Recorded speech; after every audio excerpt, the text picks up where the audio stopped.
Meeting लंबी हो गई, सारे बुलारियां ने बोलना सी, सारी पार्टियां ने बोलना सी। मैं तुहानू दसना चाहता कि जिहड़ी अज असी ऑल पार्टी मीटिंग बुलाई सी, BSF का जिहड़ा दायरा है वो 15 किलोमीटर तो वधा के केंद्र सरकार ने 50 कर दिता है। उहदे वास्ते असी प्रैस राही भी अपील की है। मैं ते होम मिनिस्टर साहब ने चिट्ठी भी लिखी है प्राइम मिनिस्टर साहब नूं, लेकिन ना कोई चिट्ठी का जवाब आया। ऐसी टाइम भी मंगिया सी, सानूं टाइम भी नहीं मिलिया। तां अज असी अगला चरण अगे वधाउंदे होए ऑल पार्टी मीटिंग अज सद्दी सी। सारी पार्टियां दे इस दे बारे एकजुटता वास्ते असी बुलाया ते बहुत ही अच्छे माहौल दे विच मीटिंग हुई है। सारियां पार्टियां ने इस मुद्दे ते सरकार दे नाल मिल के इस मुद्दे नूं पहलां वाली थां ते लिजाण लई अज सर्वसम्मति दे नाल मता पास कीता कि जिहड़ा यह नोटिफिकेशन होया इस नूं तुरंत रद्द कीता जावे ते सारियां पार्टियां इस ते सहमत है। लेकिन जे नहीं केंद्र सरकार करदी तां पार्टियां वल्लों फैसला किया गया है अज मीटिंग दे विच कि बड़ी छेती विधान सभा का सैशन है जिहड़ा वो बुलाया जाएगा इस मुद्दे ते। इस तो इलावा ये भी फैसला किया गया है क्योंकि ये पंजाबियत दे नाल जुड़िया है, साडा law and order state subject है। फैडरल सिस्टम दे विच डेमोक्रेटिक सिस्टम दे विच साडे हक्कां ते एक किस्म का डाका मारिया गया है। ये चीज़ नूं देखते हुए जो भी संघर्ष करना पएगा, पंजाब दीयां सारियां पार्टियां इकट्ठियां होकर उस संघर्ष में जुझणगियां ते केंद्र सरकार तो ये जिहड़ा नोटिफिकेशन किया है उस नूं वापस कराउणगियां। सो ये अज फैसले हुए है। साडे पार्टी प्रधान भी मेरे नाल है, सरदार नवजोत सिंह सिद्धू जी, वो भी थोड़ा इस बारे दसना चाहेंगे।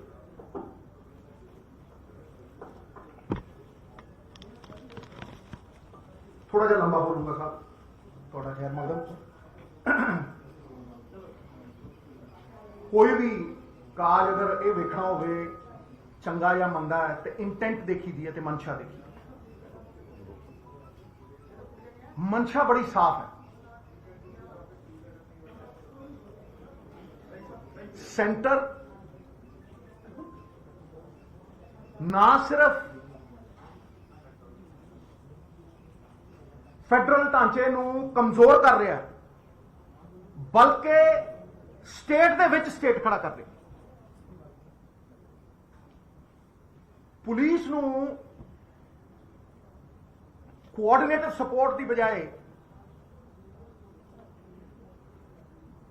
सबस्टिट्यूट किया जाए। बॉर्डर सिक्योरिटी फोर्स की डेफिनेशन चेंज की जा रही है। बॉर्डर 5 किलोमीटर हो सकता है, 7 किलोमीटर हो सकता है, ट्रैवर्स नहीं कह रहा मैं सीधा इदा, लेकिन सूबे के 50 किलोमीटर अंदर किहड़ा बॉर्डर हुंदा? अपने निजी स्वार्थों की पूर्ति के लिए यह सारा कुछ किया जा रहा है। इट्स अ पोलिटिकल गेम, यह पोलिटिकल मूव है। मैं कैटेगोरिकली कहना, क्यों कहना? क्योंकि मैं टाइमिंग नूं क्वेश्चन करदा कि जदों इलैक्शन आउंदा 2-3 महीने पहला उदों ही हालात खराब होंदे पंजाब दे। पहला क्यों ना हो गए? थोपिया क्यों जा रहा है? कंसेंट कित्थे है स्टेट दी? राज दे अंदर एक होर राज खड़ा किया जा रहा है।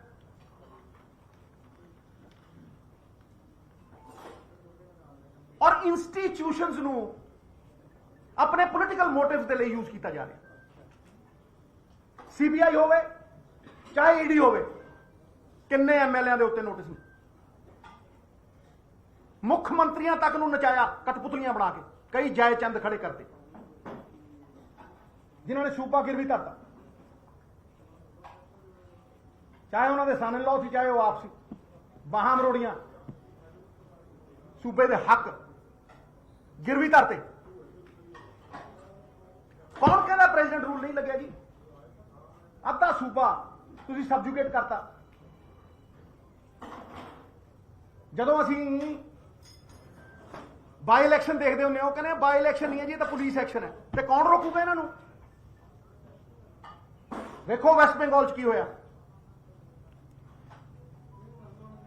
वैस्ट बंगाल दे विच मैं तुहानूं कैटेगोरिकली दस रहा, 240 केसेस ने accusing the BSF of extrajudicial torture, 60 cases ने of extrajudicial execution, खत्म मारते।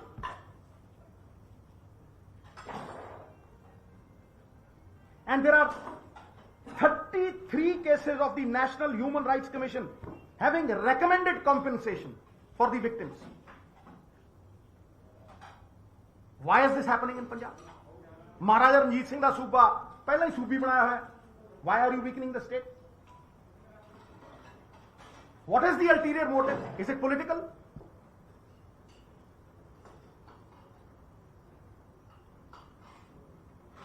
साहब भावें खेती कानून होन ते भावें ये BSF वाली गल होवे, law and order is a state subject. देखो क्लॉज 1 दे विच देखो, order is peace, safeguarding people, tranquillity. It is a state subject. उथे कानूना जड़वर्ती सूबे की 60% किसानों के उत्ते वर्चस्व किसी होर दा आर्थिक क्यों होवे, राजनीतिक क्यों होवे।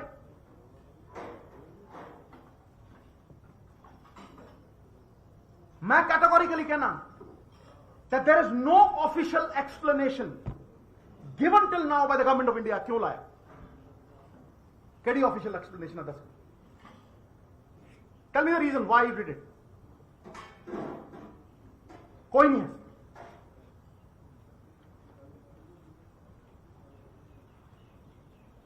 बैकडोर एंट्री करना चाहते। मैं पॉलिटिकल मूव इस करके कहना भी इन्हां दा वर्चस्व है नहीं। पंजाब दे विच there is an outrage, there is a public outrage. कोई वोट पा के राजी नहीं, सीट नहीं जिते, तो जिथे जितना नहीं उत्थे लॉ एंड ऑर्डर अस्त व्यस्त कर दो। सिचुएशन ऐसी खड़ी कर दो कि इलैक्शन को कंट्रोल कर लो, जिथे थोड़े को कोई पॉलिटिकल सपोर्ट नहीं है, जिथे थोड़ा कोई वोट पा के राजी। Is this fair? ये डेमोक्रेटिक है? महाराज कोई लीलड़ियां कड्ढण की लोड़ नहीं, लड़ाई लड़नी पैनी, और कमजोरी की लड़ाई नहीं लड़ सकते। भावें वो विधान सभा सैशन होवे, विधान सभा सैशन जिहड़ा ट्रांसपेरेंट और अकाउंटेबिलिटी दे ना होवे, सारी दुनिया देखे, पंजाब का एक बच्चा देखे कि कित्थे खड़े है चुने नुमाइंदे, सत्याग्रह होण, धरने होण, पार्लीमेंट दे विच, राज्य सभा दे विच, सारे इकट्ठे होकर लड़ाई लड़ीए। यह मुद्दा पंजाब का मुद्दा है, देश का मुद्दा है, फेडरल स्ट्रक्चर का, साडी होंद का मुद्दा है, साडी एग्जिस्टेंस का मुद्दा है। यह मुद्दा इकट्ठे होकर लड़ना पैना। It cannot be fought alone. We will have to get together and do this. Vidhan Sabha session बुला के रद्द करिए, अमेंडमेंटा तो पासे होकर रद्द करिए खेती कानून। नहीं मानते? की कीता सी जदों पानियां दा मसला होया सी? राजनीति जुरत दी है साहब, गोडे टेकण दी नहीं है। गुरुआं पीरां दी धरती है, जुल्म करना पाप, ते जुल्म सहना उदों वड्डा पाप। जयचंदा ने बेचता पंजाब, गिरवी रखता जयचंदा ने। कौन ने वो जयचंद? सारी दुनिया जानती है। किहदी बांह मरोड़दी सी ईडी, ते किन्हां नूं ईडी दे नोटिस आउंदे सी, ते कौन गोडे टेक के, कौन समर्थन करते हैं, कौन कठपुतलियां बन के नचते हैं, ते डांस टू द ट्यून्स। उन्होंने खिलाफ लड़ना पैना। स्टेट के हकों के खिलाफ लड़ना पैना। मैं कैटेगोरिकली कह रहा सर, जे नेशनल इंटरेस्ट है तो the best way to do it in a democratic country is take the states in confidence and convince them. तुम थोप रहे हो, कानून थोपे, हुण तुसीं ये थोप रहे हो चुने नुमाइंदे थोड़े खिलाफ, मिनिस्टर थोड़े खिलाफ, MLA थोड़े खिलाफ, लोग थोड़े खिलाफ, फिर किहदे लई कर रहे हो? कादी डेमोक्रेसी है जी? Why are you creating a state within a state?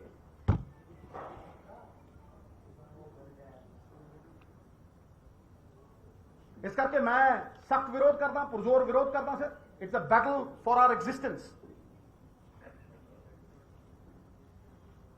Politically motivated है, घोर निंदा करता।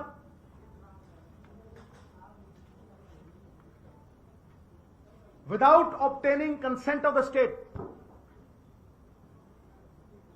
state government, the notification amounts to encroachment on constitutional autonomy of the states, disregarding the democratic powers of the people vested in the legislature and state executive. संविधान the spirit ਨੂੰ ਮਾਰ ਰਹੇ।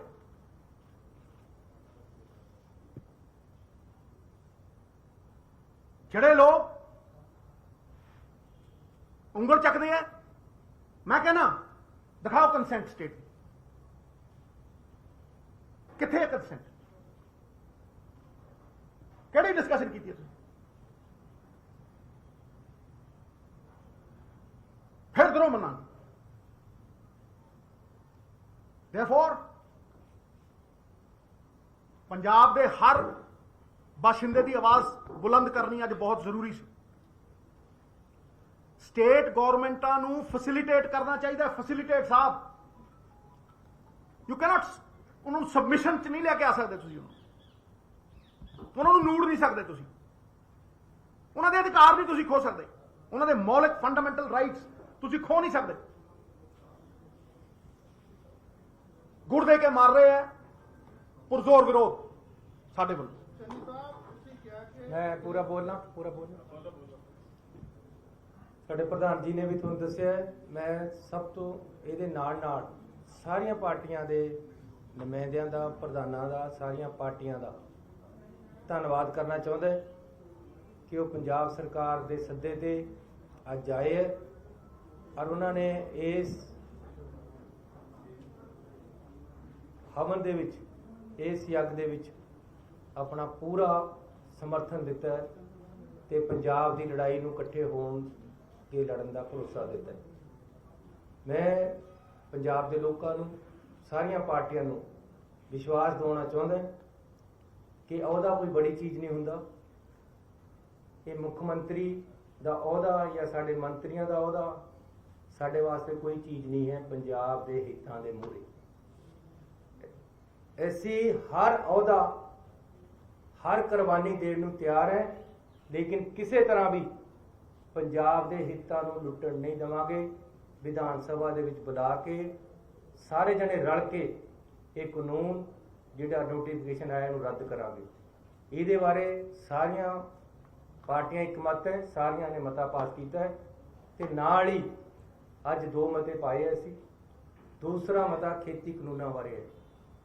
आउण वाले session दे विच जिहड़ा कि असीं 10-15 दिनां दे विच करांगे, गवर्नर की कन्वीनियंस देख के उन्होंने तो मंजूरी लेके, एक औपचारिकता है, कुछ टाइम लगता है, ਉਹਦੇ ਵਿੱਚ ਇਹ 3 ਕਾਲੇ ਕਾਨੂੰਨ ਵੀ ਮੂਲ ਤੋਂ ਰੱਦ ਕੀਤੇ ਜਾਣਗੇ ਆਉਣ ਵਾਲੇ ਵਿਧਾਨ ਸਭਾ ਸੈਸ਼ਨ ਦੇ ਵਿੱਚ। ਇਹ ਸੈਸ਼ਨ ਅਸੀਂ ਬੁਲਾ ਰਹੇ ਹਾਂ। ਕੱਲ ਜਾਂ ਪਰਸੋਂ ਸਾਡੀ ਕੈਬਨਿਟ ਦੀ ਮੀਟਿੰਗ ਬੁਲਾ ਕੇ ਅਸੀਂ ਉਹਦੇ ਵਿੱਚ ਮਤਾ ਪਾਸ ਕਰ ਦਾਂਗੇ ਕਿ ਜੀ ਅਸੀਂ ਵਿਧਾਨ ਸਭਾ ਦਾ ਸੈਸ਼ਨ ਬੁਲਾ ਰਹੇ। ਸੋ ਮੈਂ ਸਾਰੀਆਂ ਪਾਰਟੀਆਂ ਦਾ ਇਹਦੇ ਬਾਰੇ ਧੰਨਵਾਦ ਕਰਦਾ। मैं होम मिनिस्टर साहब को कह चुकिया, रिक्वेस्ट कर चुकिया कि पंजाब ने पहला ही बहुत संताप हो गया। ऐसी किसी तरह भी अजिहे हालातों में जाना नहीं चाहते। कोई मुख्यमंत्री बने, कोई पार्टी राज विच आवे, लेकिन पंजाब की सद्भावना, आपसी भाईचारा, इहदे विच ਜ਼ਹਿਰ ਨਹੀਂ ਘੁਲਣੀ ਚਾਹੀਦੀ ਔਰ ਨਾ ਹੀ ਅਸੀਂ ਘੁਲਣ ਦੇਣੀ ਹੈ। ਪੰਜਾਬ ਸਰਕਾਰ ਸક્ષਮ ਹੈ ਆਪਣੀ ਰਾਖੀ ਆਪ ਕਰਨ ਵਾਸਤੇ। ਇਸ ਕਰਕੇ 50 ਕਿਲੋਮੀਟਰ ਤੱਕ ਜਿਹੜਾ ਤੁਹਾਨੂੰ ਆਉਣ ਦੀ ਕੋਈ ਲੋੜ ਨਹੀਂ ਹੈ। ਜਿੱਥੇ ਤੁਸੀਂ ਹੈ ਉੱਥੇ ਤੱਕ ਰਹੋ, ਆਪਣੀ ਹੱਦ ਨੂੰ ਸੰਭਾਲੋ, ਉੱਥੇ ਤੱਕ ਉਹਨੂੰ ਆਪਣਾ ਸੀਲ ਰੱਖੋ। ਲੇਕਿਨ ਅੱਗੇ ਕਿਸੇ ਤਰ੍ਹਾਂ ਵੀ ਪੰਜਾਬ ਦੇ ਲੋਕ, ਪੰਜਾਬ ਦੀ ਸਰਕਾਰ, ਪੰਜਾਬ ਦੀਆਂ ਪਾਰਟੀਆਂ ਅਲਾਉ ਨਹੀਂ ਕਰਨਗੀਆਂ ਇਹ ਕੁਝ ਕਰਨ ਲਈ। ਬਾਕੀ ਇਸ ਨੂੰ ਕਈ ਤਰੀਕੇ ਦੇ ਨਾਲ ਲਿਆ ਜਾਏਗਾ। ਐਜੀਟੇਸ਼ਨ ਪਾਰਟੀਆਂ ਕਰਨਗੀਆਂ। ਪ੍ਰਧਾਨ ਜੀ ਨੇ ਸੱਤਿਆਗ੍ਰਹਿ ਤੱਕ ਦੀ ਗੱਲ ਕੀਤੀ ਹੈ। ਕੋਰਟ ਇਸ ਦੇ ਨਾਲ ਹੀ ਅਸੀਂ ਸੁਪਰੀਮ ਕੋਰਟ ਦੇ ਵਿੱਚ ਸੁਪਰੀਮ ਕੋਰਟ ਕੇਸ ਅਸੀਂ ਤਿਆਰ ਕਰ ਲਿਆ। ਸੁਪਰੀਮ ਕੋਰਟ ਦੇ ਵਿੱਚ ਇਹਦੇ ਖਿਲਾਫ ਆਰਡਰ ਦੇ ਜਾਵਾਂਗੇ। ਕੋਰਟਾਂ ਤੋਂ ਵੀ ਇਨਸਾਫ ਮੰਗਾਂਗੇ, ਵਿਧਾਨ ਸਭਾ ਵਿੱਚ ਵੀ ਮੰਗਾਂਗੇ। ਹਰ ਤਰੀਕੇ ਦੀ ਅਸੀਂ ਆਪਣੀ ਲੜਾਈ ਹੈ ਜਿਹੜੀ ਪੰਜਾਬ ਦੇ ਲੋਕਾਂ ਦੀ ਲੜਾਂਗੇ।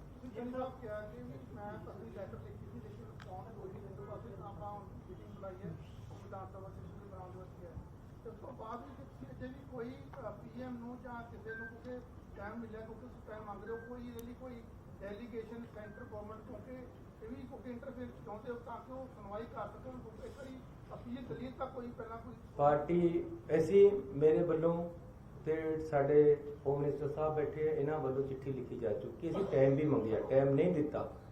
ਲੇਕਿਨ ਅੱਜ ਪਾਰਟੀਆਂ ਨੇ ਕਿਹਾ ਹੈ ਕਿ ਹੁਣ ਆਪਾਂ ਨੂੰ ਵਿਧਾਨ ਸਭਾ 'ਚ ਪਹਿਲਾਂ ਜਾਣਾ ਚਾਹੀਦਾ, ਫਿਰ ਉਹਨਾਂ ਕੋਲ ਜਾਣਾ ਚਾਹੀਦਾ। ਫਿਰ ਵੀ ਜੇ ਸਾਨੂੰ ਟਾਈਮ ਉਹਨਾਂ ਨੇ ਦਿੱਤਾ ਤਾਂ ਅਸੀਂ ਦੁਬਾਰੇ ਪਾਰਟੀਆਂ ਨਾਲ ਕੰਸਲਟ ਕਰਕੇ ਜੋ ਹੁਣ ਇਹ ਇੱਕ ਸਾਂਝਾ ਪੰਜਾਬ ਦਾ ਕੰਮ ਹੈ, ਸਭ ਦੀ ਸਲਾਹ ਦੇ ਨਾਲ ਇਹਦੇ ਵਿੱਚ ਚੱਲਿਆ ਜਾਊਗਾ। ਐਜੀਟੇਸ਼ਨ ਵਗੈਰਾ ਜਿਵੇਂ ਕਿਹਾ ਉਦੋਂ ਕਿਉਂਕਿ ਹਾਲਾਤ ਅਸੀਂ ਕੇਂਦਰ ਦੇਖ ਲੈਣੇ, ਰਵੱਈਆ ਦੇਖ ਲਿਆ, ਤੁਸੀਂ ਬੜੇ ਰਹਿੰਦੇ ਕਿਵੇਂ ਸ਼ੁਰੂਆਤ ਕਰੋਗੇ ਕਿ ਇਹਦਾ ਐਕਟਿਵ ਉਹਦਾ ਐਜੀਟੇਸ਼ਨ ਹੈ ਜਾਂ ਸੱਤਿਆਗ੍ਰਹਿ ਚੱਲ ਰਿਹਾ? ਦੇਖੋ ਜੀ, ਇਹ ਸਰਬ ਪਾਰਟੀ ਮੀਟਿੰਗ ਹੈ। ਪਾਰਟੀਆਂ ਦੇ ਕੰਸੈਂਸਸ ਦੇ ਨਾਲ ਹੀ ਇਹ ਐਜੀਟੇਸ਼ਨ ਵਿੱਢੀ ਜਾਏਗੀ ਨਾਲ। ਪਹਿਲੀ ਗੱਲ। ਦੂਜੀ ਗੱਲ, ਅਸੀਂ ਕੋਈ ਐਸਾ ਪ੍ਰਯਾਸ ਨਹੀਂ ਛੱਡਾਂਗੇ ਜਿਹੜਾ ਕਿ ਪੰਜਾਬ ਦੇ ਲੋਕ ਸਾਡੇ ਤੋਂ ਐਕਸਪੈਕਟ ਕਰਦੇ। Vidhan Sabha persuasive powers, it has got persuading power, law makers do that, ਠੀਕ ਹੈ ਜੀ। ਉਹ ਕੋਰਟ ਬੰਦਾ ਕਨਸਟੀਟਿਊਸ਼ਨਲ ਰਾਈਟਸ ਲਈ ਕਿੱਥੇ ਜਾ ਕੇ ਦਸਤਕ ਦਿੰਦਾ ਹੈ, ਆਵਾਜ਼ ਚੁੱਕਦਾ ਜਦੋਂ ਮੁਨਸਿਫ ਕਾਤਿਲ ਹੋ ਜਾਣ? ਕਿੱਥੇ? ਕੋਰਟ 'ਚ। ਉਹ ਸੱਤਿਆਗ੍ਰਹਿ, ਧਰਨੇ। ਇੱਕ ਗੱਲ ਹੋਰ ਆਈ ਸੀ ਕਿ ਬੰਦ ਕਰੀਏ, ਲੇਕਿਨ ਉਹ ਅਸੀਂ ਲੋਕਾਂ ਨੂੰ ਕੋਈ ਤਕਲੀਫ ਨਹੀਂ ਦੇਣਾ ਚਾਹੁੰਦੇ। ਸਾਰਿਆਂ ਦਾ ਇਹ ਕੰਸੈਂਸਸ ਸੀਗਾ ਕਿ ਦਿੱਲੀ ਜਾ ਕੇ ਇਹ ਲੜਾਈ ਲੜਨੀ ਪੈਣੀ, ਪਾਰਲੀਮੈਂਟ 'ਚ ਲੜਾਂਗੇ, ਰਾਜ ਸਭਾ ਦੇ ਵਿੱਚ ਇਕੱਠੇ ਹੋਵਾਂਗੇ।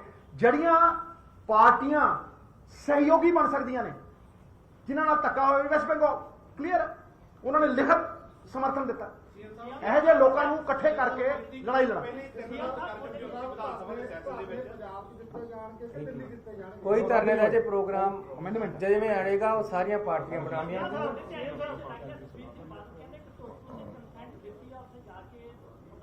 ਉਹ ਜੀ ਮੈਂ ਇਹ ਗੱਲ ਉਹਨਾਂ ਦੀ ਪਾਰਟੀ ਨੇ ਅੰਦਰ ਵੀ ਕਹੀ ਸੀ। ਮੈਂ ਤੁਹਾਨੂੰ ਬੇਨਤੀ ਕਰਨਾ ਚਾਹੁੰਦਾ, ਮੈਂ ਅੰਦਰ ਵੀ ਕਿਹਾ ਕਿ ਮੇਰੀ ਨਸ ਵੱਢ ਕੇ ਖੂਨ ਟੈਸਟ ਕਰਾ ਲਓ। ਹਮੇਸ਼ਾ ਹੀ ਦੇਸ਼ ਪ੍ਰਸਤੀ ਔਰ ਪੰਜਾਬ ਪ੍ਰਸਤੀ ਨਿਕਲੇਗਾ। ਔਰ ਦੂਸਰਾ, ਇੱਕ ਉਪਚਾਰਿਕਤਾ ਹੁੰਦੀ ਹੈ ਜਦ ਕੋਈ ਇੱਕ ਡੈਮੋਕ੍ਰੈਟਿਕ ਸਿਸਟਮ ਦੇ ਵਿੱਚ ਆਪਾਂ ਰਹਿ ਰਹੇ, ਜਦ ਕੋਈ ਨਵਾਂ ਸੀਐਮ ਬਣਦਾ ਹੈ ਉਹ ਪ੍ਰਾਈਮ ਮਿਨਿਸਟਰ ਨੂੰ ਚਿੱਠੀ ਲਿਖ ਕੇ ਟਾਈਮ ਮੰਗਦਾ, ਹੋਮ ਮਿਨਿਸਟਰ ਨੂੰ ਚਿੱਠੀ ਲਿਖ ਕੇ ਟਾਈਮ ਮੰਗਦਾ। ਮੈਂ ਵੀ ਉਸੇ ਤਰ੍ਹਾਂ ਮੰਗਿਆ, ਮੈਂ ਉਸੇ ਤਰ੍ਹਾਂ ਉਹਨਾਂ ਨੂੰ ਮਿਲਣ ਗਿਆ ਤੇ ਉਹਨਾਂ ਨੂੰ ਖੇਤੀ ਕਾਨੂੰਨਾਂ ਬਾਰੇ ਤੇ ਕੋਰੀਡੋਰ ਬਾਰੇ ਗੱਲ ਕੀਤੀ ਹੈ। ਹੋਮ ਮਿਨਿਸਟਰ ਨੂੰ ਮੈਂ ਪਾਕਿਸਤਾਨ ਨਾਲ ਵਪਾਰ ਖੋਲ੍ਹਣ ਦੀ ਵੀ ਗੱਲ ਕੀਤੀ ਹੈ। ਮੇਰਾ ਫਰਜ਼ ਬਣਦਾ ਸੀ ਕਿ ਮੈਂ ਉਹਨਾਂ ਨੂੰ ਕਹਾਂ ਕਿ ਜਿਹੜਾ ਬਾਰਡਰ ਹੈ ਉਸ ਤੋਂ ਕੋਈ ਵੀ ਨਸ਼ਾ ਅੰਦਰ ਨਹੀਂ ਆਉਣਾ ਚਾਹੀਦਾ। ਇਹੀ ਗੱਲਾਂ ਹੋਈਆਂ ਔਰ ਇਹ ਉਪਚਾਰਿਕਤਾ ਸੀ, ਇੱਕ ਮਿਲਣ ਜਾਣਾ ਜ਼ਰੂਰੀ ਸੀ। ਉਹਨੂੰ ਇਹ ਗੱਲ ਬਣਾਉਣੀ ਕਿ ਜੀ ਇਹ ਮਿਲਣ ਗਏ ਸੀ, ਯਾਰ ਇਹ ਤਾਂ ਇੱਕ ਡੈਮੋਕ੍ਰੈਟਿਕ ਸਿਸਟਮ ਦੇ ਵਿੱਚ ਮੇਰਾ ਫਰਜ਼ ਬਣਦਾ ਸੀ।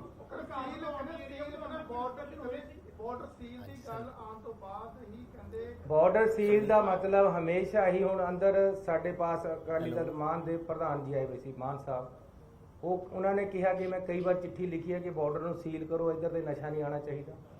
ਕਿਆ ਗਲਤ ਗੱਲ ਹੈ ਜੇ ਕਹੀਏ ਕਿ ਜੀ ਉਧਰੋਂ ਜਦ ਉਹ BSF ਉੱਥੇ ਬੈਠੀ ਹੈ, ਉੱਥੇ ਤੇ ਨਸ਼ਾ ਆਉਂਦਾ, ਸਾਡੇ ਪੰਜਾਬ ਦਾ ਨੁਕਸਾਨ ਹੁੰਦਾ, ਇਹ ਮੈਨੂੰ ਕਹਿਣਾ ਮੇਰਾ ਫਰਜ਼ ਬਣਦਾ ਹੈ। ਉਹਨੂੰ ਗੱਲ ਨੂੰ ਕਿਸੇ ਤਰ੍ਹਾਂ ਮੇਰੇ ਤੋਂ 1 ਮਹੀਨਾ ਪਹਿਲਾਂ ਜਾਂ 15 ਕੁ ਦਿਨ ਪਹਿਲਾਂ ਹੀ ਸੁਖਬੀਰ ਬਾਦਲ ਜੀ ਉਹਨਾਂ ਨੂੰ ਮਿਲੇ ਹੋਮ ਮਿਨਿਸਟਰ ਨੂੰ। ਮੈਂ ਤਾਂ ਐਸ ਚੀਫ ਮਿਨਿਸਟਰ ਗਿਆ ਸੀ, ਉਹ ਕਿਹੜੀ ਕੈਪੈਸਿਟੀ 'ਚ ਗਏ ਸੀ, ਉਹ ਕਿਹੜੀ ਕਾਂਜੀ ਘੋਲ ਕੇ ਆਏ ਉੱਥੇ। ਉਹਨਾਂ ਨੇ ਕਿਆ ਕਰਿਆ ਯਾਰ, ਹੱਦ ਹੋ ਗਈ। ਕਿਆ ਉਹ ਦਿੱਲੀ ਦੀ SGPC ਵੋਟਾਂ ਦਾ ਸੌਦਾ ਕਰਨ ਗਏ ਸੀ ਕਿ ਪੰਜਾਬ ਦੀ ਅਸੀਲ ਵਧਾਉਣ ਗਏ ਸੀ? ਉਹੀਓ